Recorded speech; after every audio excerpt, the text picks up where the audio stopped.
Halo, di Project Probability kali ini, saya di video ini menganalisis market reaction to cigarette excise tax increase announcements in 2019 until 2022.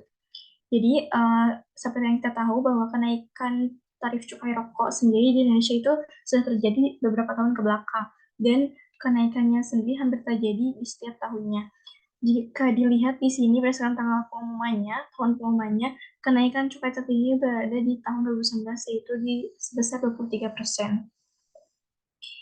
Nah, eh, kenaikan cukai itu tersendiri jika terus berulang kali, maka akan menyebabkan reaksi pada pasar. Seperti yang tahu bahwa pasar ini sangat sensitif dalam menerima informasi, jadi pengumuman kenaikan cukai rokok juga dianalisis sebagai informasi yang dapat membuat pasar bereaksi. Reaksi pasar tersendiri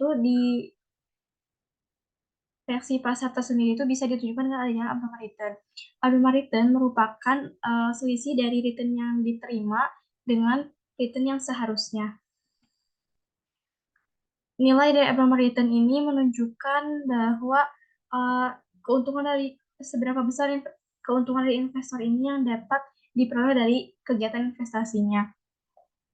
Di sini pada kasus kenaikan cukai rokok di Indonesia sendiri terhadap abnormal return, ada beberapa teori yang relevan, di antaranya ada yang pertama signaling teori yang dikemukakan oleh Spence. Pada signaling teori ini dikemukakan bahwa pasar ini akan berperilaku sesuai dengan informasi yang diterimanya. Jika informasi tersebut merupakan good news, maka reaksi pada pasar pun akan baik, dan begitu pun sebaliknya. Kemudian teori yang kedua ini ada teori efficient market hypothesis yang dikemukakan oleh Fama. Menurut Fama, pasar sekuritas ini dapat dikatakan efisien jika harga sekuritasnya bisa mencerminkan secara penuh seluruh informasi yang tersedia. Untuk metodologi analisisnya digunakan dengan event study. Event study merupakan suatu metodologi penelitian yang digunakan untuk meneliti suatu event atau peristiwa dan bagaimana reaksinya terhadap pasar. Abnormal return sendiri dihitung dari event window selama 11 hari, yaitu 5 hari sebelum, 5 hari sesudah, dan juga hari H-nya. Kemudian diobservasi selama 100 hari. Dihitung berdasarkan market model, yaitu perlu menghitung alfa, beta, dan lain sebagainya. Untuk preview data yang digunakan ini ada data saham emiten rokok, diantaranya ada GGRM, Gudang Garam, HM Sampurna, dan juga Wismilak, serta juga ada indeks harga saham gabungan atau IHSG.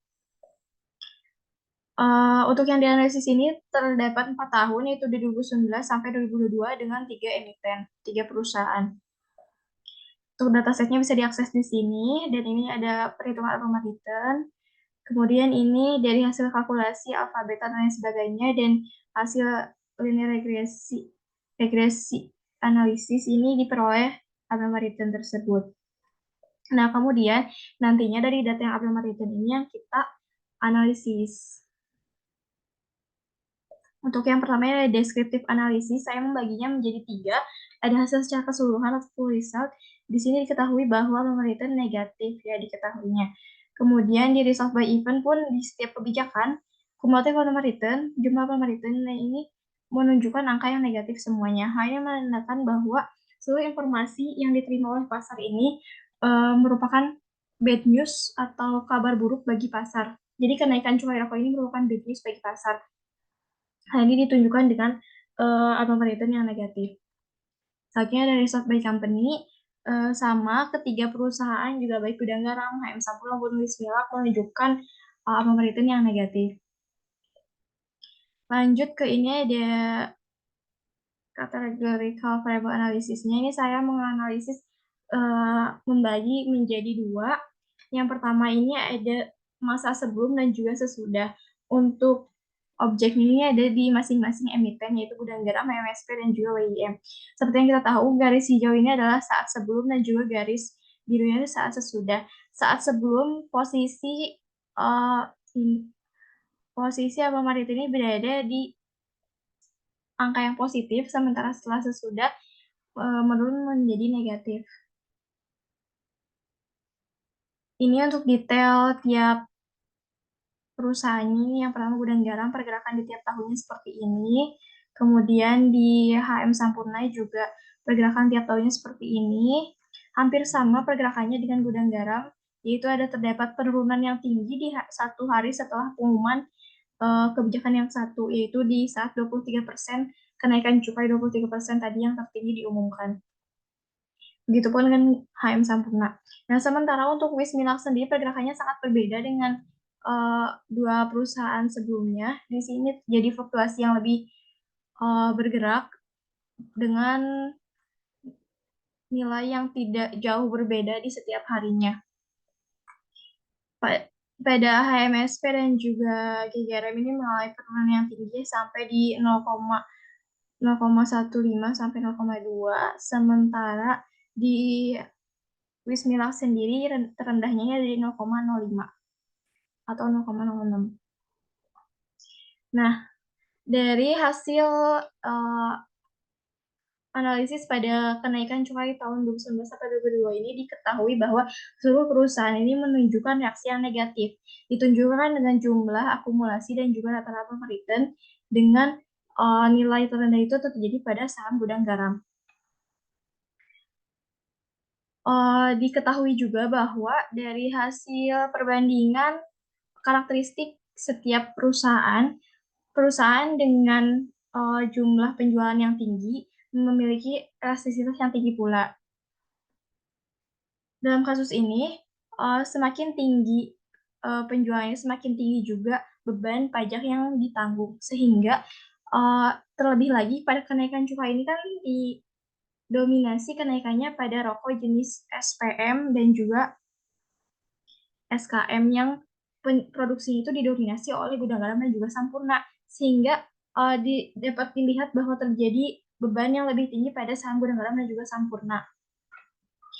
Hal ini berbeda hasilnya pada saham Wismilak karena seperti yang kita tahu dari jumlah penjualan pun Wismilak ini mengalami tidak sebesar demand-nya tidak sebesar Gudang Garam dan juga HM Sampurna, sehingga jika dilihat pun dari grafiknya ini sendiri, hasil analisisnya tidak terlalu berpengaruh.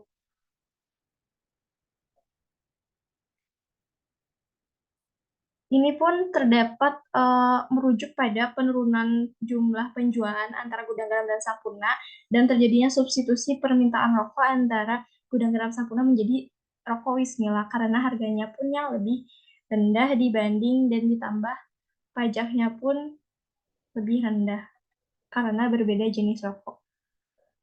Selanjutnya di variable correlation analysis ini untuk di setiap kebijakannya ada kebijakan 2019, 2020, 2021 sama 2022. Sama ini jika dibandingkan ini garis hijau ini merupakan saat sebelum dan juga garis birunya saat sesudah. Jika dibandingkan saat sebelum berada pada angka positif, sementara sesudah pengumuman menurun menjadi negatif. Penurunan ini juga menunjukkan reaksi yang negatif setelah adanya kenaikan cukai rokok, khususnya karena perubahan tertinggi ini, penurunan tertinggi terjadi di kebijakan 1 dan juga kebijakan 2 saat cukai 23% diumumkan dan juga 12,5% diumumkan. Terusnya pergerakan di setiap kebijakannya, ini yang kebijakan yang pertama terjadi penurunan, kemudian di kebijakan yang kedua juga sama dari penurunan, berbeda dengan kebijakan yang pertama yang menurunnya di satu hari setelah, namun di kebijakan yang kedua ini menurunnya di hari pengumuman karena kenaikan ini diumumkan saat bursa masih buka, sehingga dampaknya langsung terlihat pada hari itu juga. Kemudian di kebijakan yang ketiga sama penurunan, sementara di kebijakan yang keempat ini pergerakannya berbeda, hampir mirip dengan pergerakan yang di saham Wismilak punya, di mana pemerintah sudah negatif saat sebelum pengumuman. Nah, jika dikaitkan dengan konsep signaling teori yang telah disampaikan sebelumnya, saat pengumuman dipublikasikan ini, pelaku pasar akan menganalisis dan memilih informasi tersebut sebagai good news ataupun bad news. Kemudian di teori hipotesis pasar efisien pun memprediksikan bahwa pasar ini akan memberikan reaksi positif untuk berita baik dan juga reaksi negatif untuk berita buruk yang tercermin pada nilai abnormal return saham tadi. Jika diketahui secara keseluruhan ini, pasar merespon informasi kenaikan cukai rokok 2019 sampai 2020 ini sebagai bad news karena ditunjukkan dengan nilai akumulasi dan juga rata-rata pemeriksaan yang negatif. Oke, lanjut ke hipotesis testing atau pengujian hipotesis. Untuk hipotesis yang pertama ini untuk menunjukkan abnormal return yang diperoleh, menunjukkan bahwa abnormal return diperoleh oleh investor di sekitar pengumuman. H0-nya ini diterima jika p-value-nya ini lebih dari 0,05 dan juga H0-nya ditolak jika p-value kurang dari 0,05. Untuk hasil one sample t-test-nya menunjukkan bahwa totalnya ini lebih kurang dari 0,05 sehingga H0 ditolak. Hal ini menunjukkan bahwa terdapat abnormal return yang diperoleh oleh investor di sekitar pengumuman kenaikan cukai rokok 2019 sampai 2022. Oke, dan informasi kenaikan cukai juga dianggap sebagai informasi yang dapat mempengaruhi pasar. Kemudian untuk hipotesis yang kedua ini untuk membandingkan apakah terdapat perbedaan rata-rata return saat sebelum dan juga sesudah pengumuman. Dari keempat kebijakan dan 3 perusahaan tadi, hipotesis 0 ini dapat diterima jika p-value kurang lebih dari 0,05 dan juga ditolak jika kurang dari 0,05, yang berarti terdapat perbedaan AHR saat sebelum dan juga sesudah pengumuman. Dari hasil sampel t-test ini juga diketahui bahwa stick to tail-nya ini lebih dari 0,05. Ini nilainya 0,051, sangat berbeda tipis. Namun hal itu tetap menunjukkan bahwa H0 ini diterima, sehingga yang menandakan bahwa tidak terdapat perbedaan rata-rata pemeriksaan saat sebelum dan juga sesudah pengumuman kenaikan cukai rokok. Kemudian untuk konklusinya,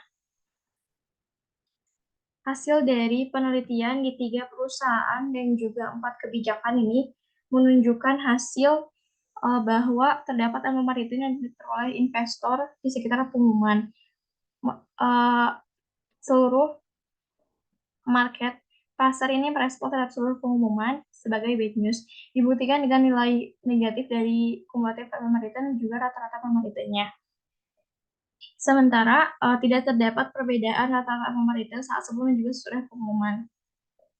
Dari 3 perusahaan yang dianalisis, 2 diantaranya itu PT Gudang Garam dan juga PT HM Sampurna terdampak lebih buruk dibanding Wismilak, ditunjukkan dengan terdampak lebih buruk dengan adanya kenaikan cukai rokok ini.